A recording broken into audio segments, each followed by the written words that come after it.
Здравейте! Днес ще бъдем отново без рукола, но пък с коприва.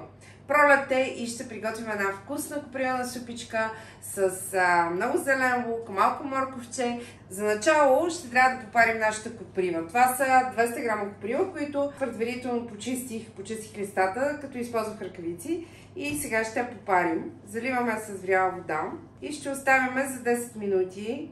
В това време ще нарежа една много голяма връзка зелен лук на сравнително ситно. Междувременно съм нарязала и един голям морков. Сложете една тенджена котлона и сипате в нея 2-3 супени лъжици олио. Сложете нарязаният на купчета морков. Трябва да го запържим леко. Ако копривата ви е престояла 10 минути в гореща вода, няма никакъв проблем да я нарежете, да я пипате с ръце, няма как да ви опари. Така че хванете и я нарежете на ситно. Когато морковите си сменят цвета, трябва да добавим зеленият лук. И продължаваме да запътваме. Но зеленият лук му трябва съвсем малко, той много бързо умеква. Слагаме 3 супени лъжици ориз. Оризът много бързо става прозрачен, което е напълно достатъчно. Добавяме нарязаната наситената коприва.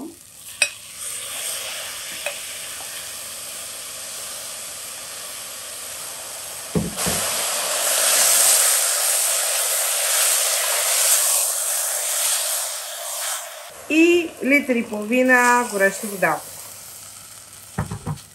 Разбъркайте преди да добавите цялото количество вода, за да проверите да не би случайно някое зрънце ориз да е залепнал за дъното. И след това добавете останалата вода. Сега оставаме така да се вари 10-15 минути, преди да сложим солта. Днес приготвихме изключително вкусна пролетна супа от коприва. Ще сервираме с малко кисело мляко. Можете да приготвите и застройка, но по принцип ние харесваме по този начин. Една лъжица кисело мляко е достатъчно. Пролетната супа от коприва е едно незабравимо преживяване в това време на годината. Надяваме се рецептата да ви е харесала. Ако това е така, не забравяйте да се абонирате за нашия канал. Ние сме Безрукола, благодаря ви, че бяхте с нас.